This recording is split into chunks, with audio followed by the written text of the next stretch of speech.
We are now out for bid for 2 buildings with 3 contractors, local contractors, to move forward with the $2 million that we received from the state as far as funding. Sheriff Jim Arnott excited about the progress of the Jim C. Arnott Training Complex. They get to pick the name, and that's the name they picked. The shooting range and upcoming training centers in Strafford are part of an effort from Sheriff Arnott's distinguished posse. I started a nonprofit called Sheriff Arnott's Distinguished Posse, and it's a group of leaders from this community and people that have investments in this community or that are really engaged in going the right direction. The biggest need that we had was a firing range. We've never had our own firing range. I've been here 37 years.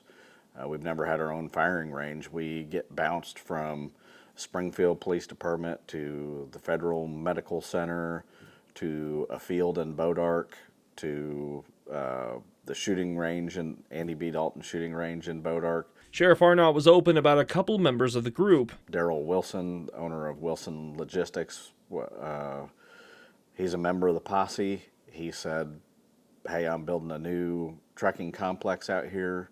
How about I give you 7 acres in that complex and you build a range there? And we did.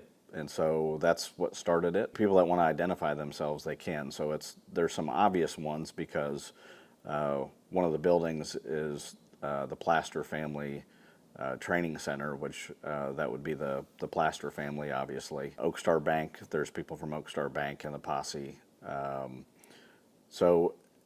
But no, I don't like put out a list of who they are and that kind of thing. And I can tell you that I've got like 2 donors that want to remain completely anonymous, and one of them gave almost $500,000. So it's just they're business people. They're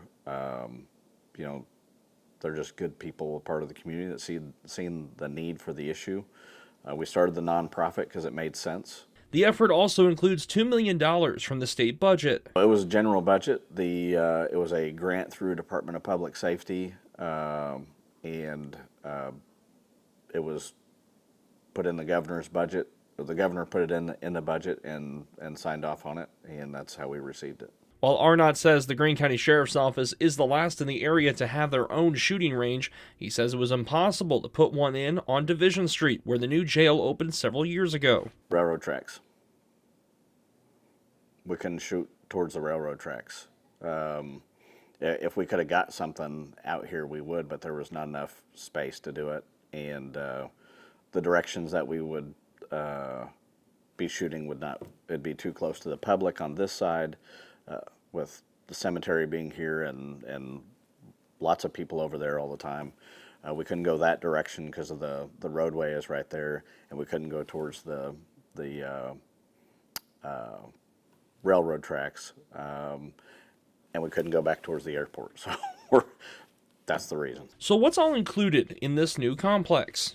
The firing range is built out there. They're actually shooting the location, the concrete pad, the shooting area, the target system.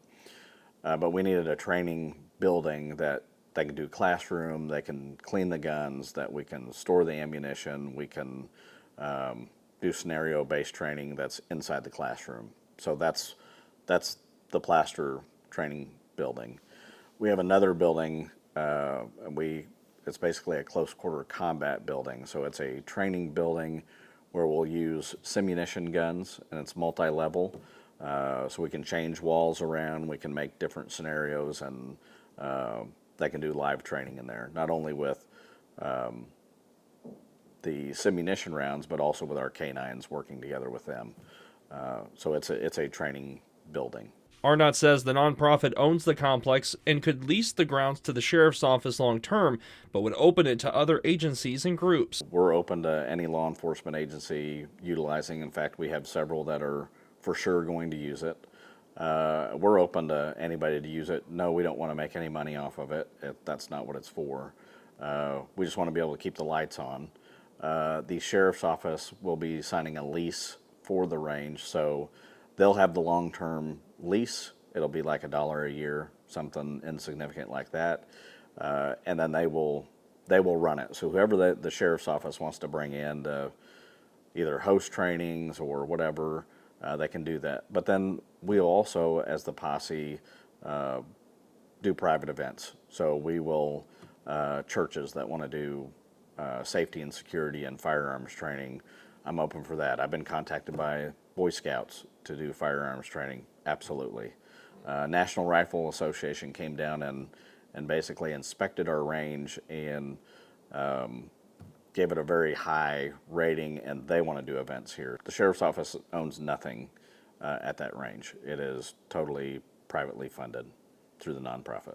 Arnott says more training leads to better results. Not only do you do better and function better, but liability-wise, we're mandated by the state to train, and we're mandated to do firearms training, and you want your policing agency to be very proficient in that. So,